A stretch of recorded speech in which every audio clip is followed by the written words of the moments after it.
I was thinking about something. This is going to be a quick one. It's going to be one of them, give you something to chew on. There was something that just hit me just now. It was based on something I talked to somebody about earlier. And sometimes I think by you being black, and these are people who know what I'm talking about. I think sometimes when you're being black actually is for people to try to label your existence as being something wrong about you because of your color of your skin. And people who are not the non-melanated people always trying to find something wrong with you because of your skin color. And this is a long-standing history with this country. This is a known fact. This is DJ Wolf Live. And I'm just giving you a little something to chew on.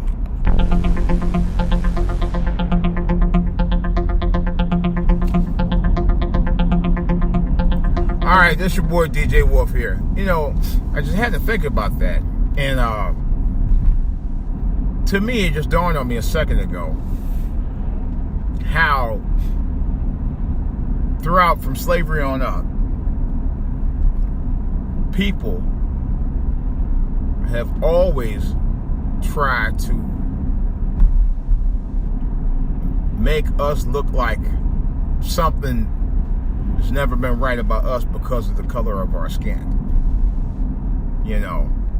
Other words, stereotype us.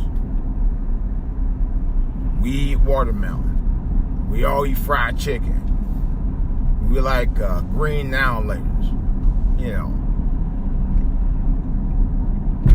Just to name a few.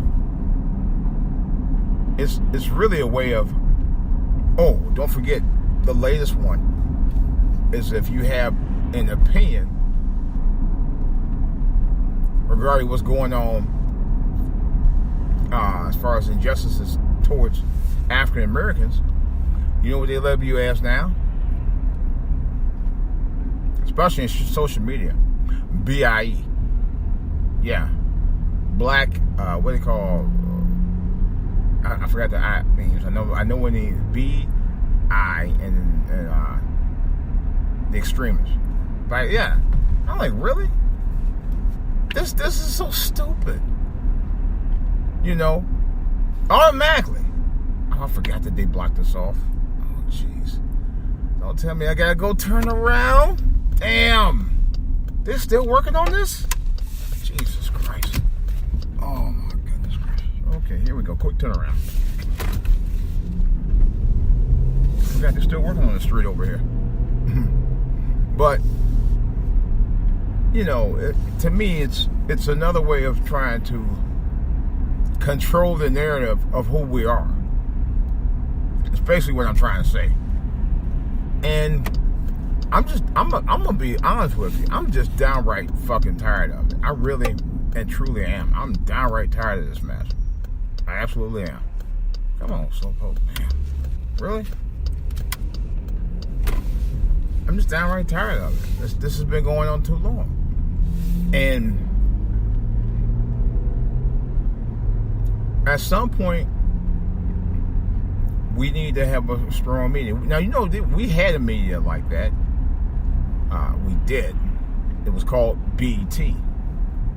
But since Robert Johnson decided many years ago to sell out, which he did, and I hate to say it in that, oh my God, this is ridiculous. I just realized how bad this traffic is down. It is terrible down here. Oh my God. Oh wow. Here we go again. I'm going to have to go up the other way. Man, they just made it worse and worse for me to get home. Damn. Unfreaking-believable. I can't go one way. Can't go the other way. Man, it's insane. Okay, I guess it's going to be a little bit longer than I thought it was going to be. But, back to what I was saying, BET. BET had the opportunity, just like OWN and TV One, to become a media powerhouse in black media. Unfortunately, none of those three networks ever took the chance to become just that. Another emerging one was Aspire. I'm not sure. The Vertical's still out, and that is a fairly new channel compared to the other three who've been around for a while. I know TV One and BET have been around for years and years and years. Come on.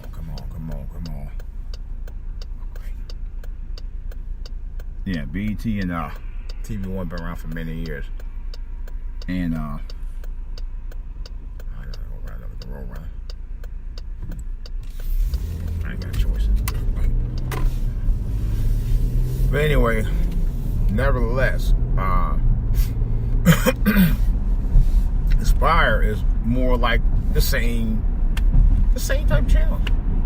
They all do the lifestyles. I mean, none of them are willing to do anything with some meat on it. They all show you the same old shows like Sanford and Son and 227 and Martin. You know, very good shows. I love them all. You know, and Good Times and all that. Here's the thing. None of them are actually putting any real meat behind their programs in terms of stuff that's innovative and completely different. And something that caters directly to our agendas. Even Univision, you know, the Spanish spoken language channels, they have a whole entire network. They have a huge network. It's a network. It's not just a small network that, but nevertheless, they got their own thing going on. They run their own productions and all that. You know, we're still catching up. You know, we're still catching up. And I'm like, that's a damn shame. You know, BET is not the powerhouse giant for black media that it once was. It could, and it had the potential to be even better when Johnson was still at the helm. When you had people like Tavis Smiley and Ed Gordon on there at one time, man, and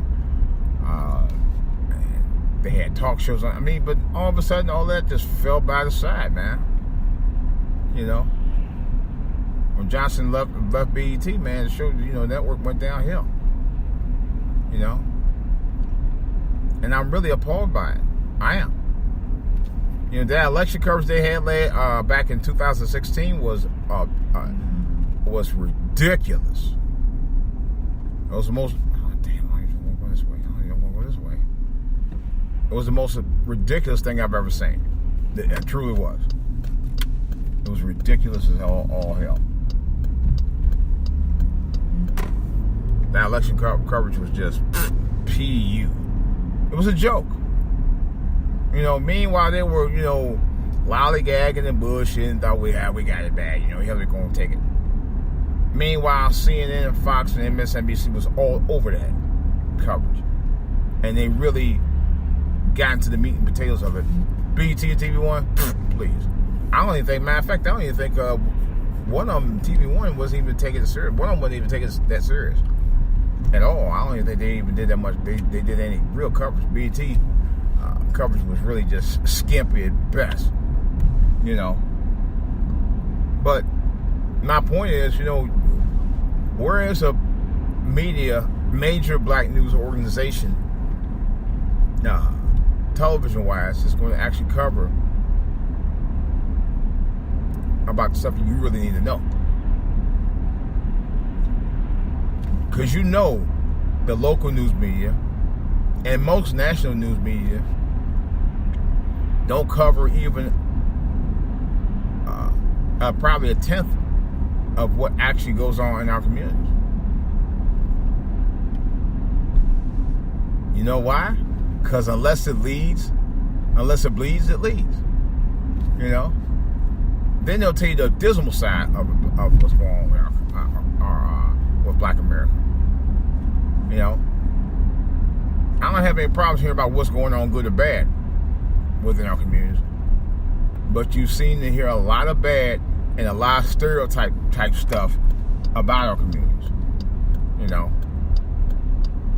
And really, that puts a black eye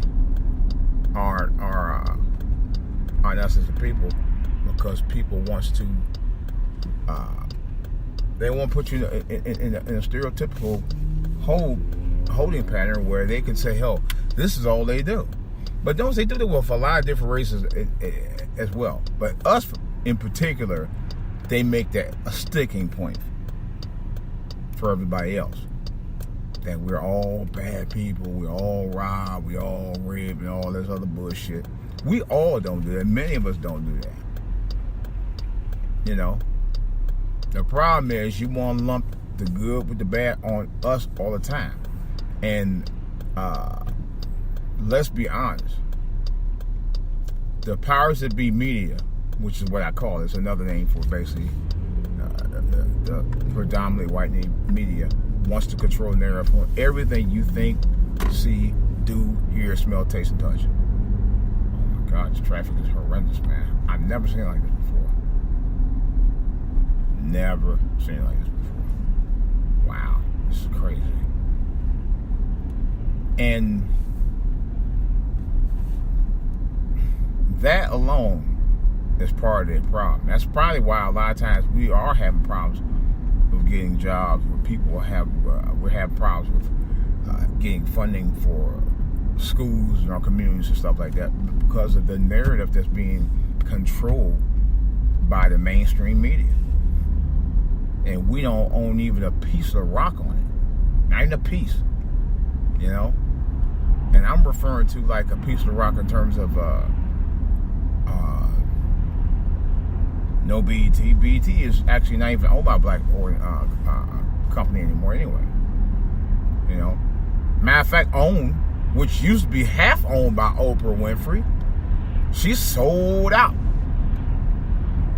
She's 25% now, which means they can take over her shit at any time. You know, all the shows that's on there now, after a while, they're going to be gone in a few years.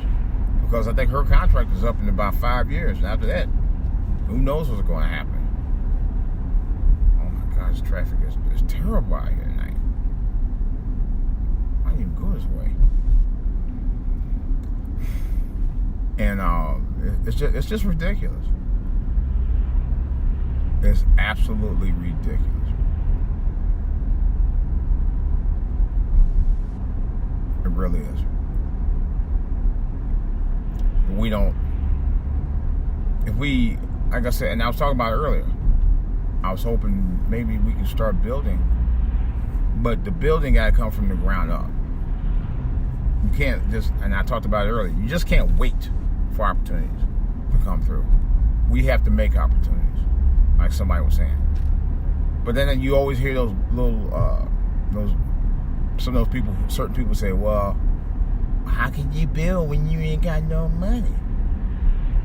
I'm tired of this I ain't got no money thing, because we hear it. Okay, the older people, okay, that's again. But these younger people saying that shit is ridiculous. I'm sorry. I was young once at 20, 21 years old, and I made, you know, I didn't make excuses about it. I just went on here and just did what I had to do. I got tired of making excuses about it, and I just went on here and did what I had to do. You know, I didn't have a choice. I didn't have a choice. I had to do something. I had to do something. That's all it was to it. You know?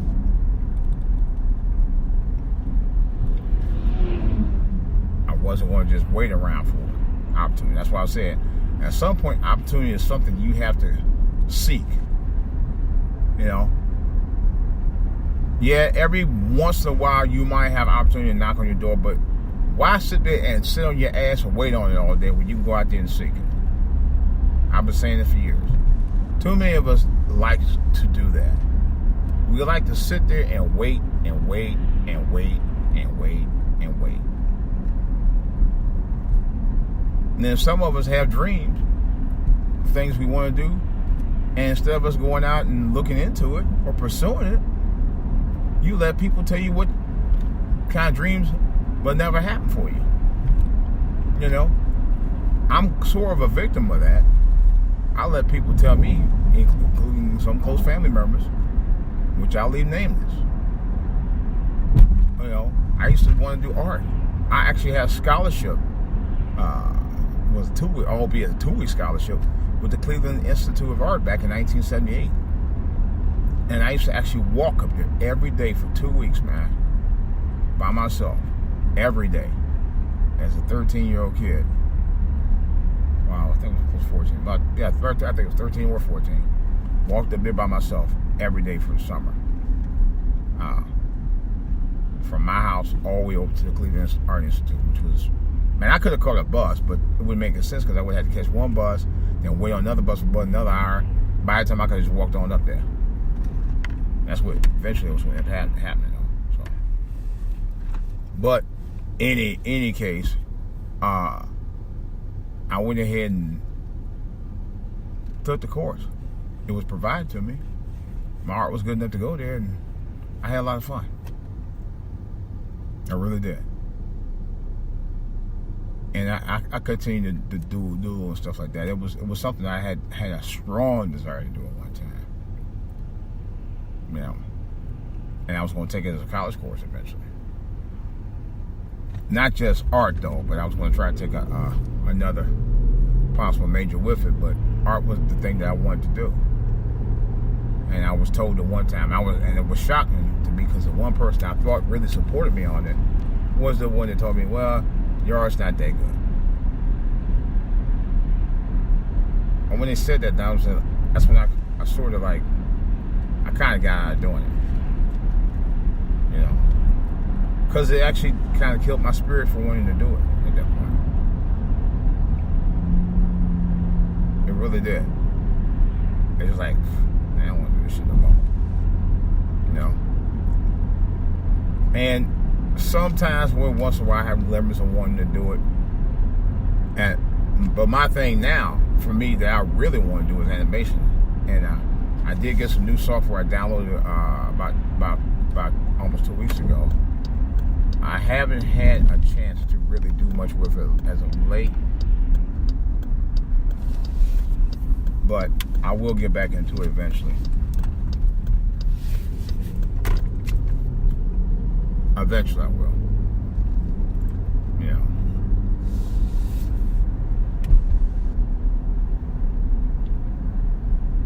Eventually I will. I will be.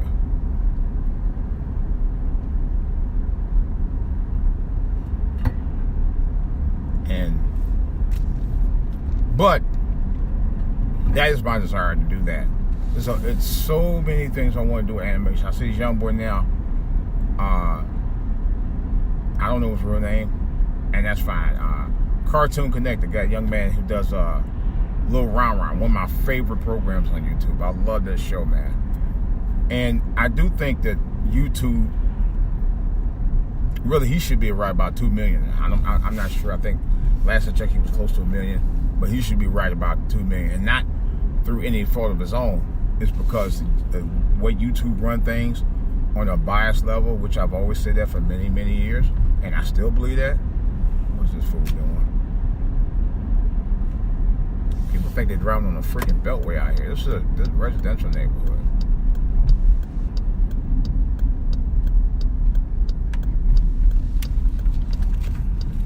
Lose their minds right here.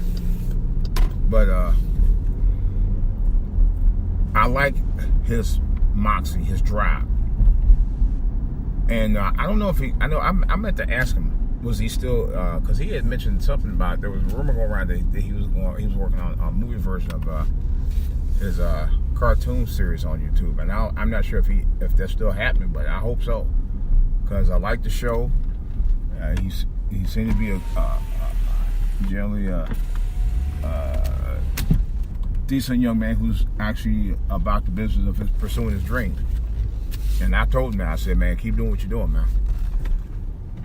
It's a fun cartoon. I don't know where he's going to go with it from there, but I like watching it. But it's a dream of his own. He's been doing it for a while. Because I asked him, I was like, how long did it take? And he told me how long it took. And I was like, wow. But you can tell he's done a lot of time working his craft, and now he's a pro at it. And myself, I wish the number one thing for me that I wish I could have, even at my age, is time. And like I said before, time is a commodity. It's a commodity that you should really treasure when you need to. It is. They always say time is of the essence. Time is of money. Time is of importance. Time should be used like a currency. You don't want to waste it. You don't. But when you have time to do certain things that's productive, you want to use that time valuably and wisely. Same thing when you're trying to build. The opportunities are out here in 2018. We got to take advantage of it because time is of the essence. This is DJ Wolf. That's all I got right now. Of course, questions or comments on anything I've talked about, please feel free to give me a line. Drop me a line. DJWolfLive@AOL.com and DJWolfLive@gmail.com. Okay, again, this is DJ Wolf. That's all I got. I'm out.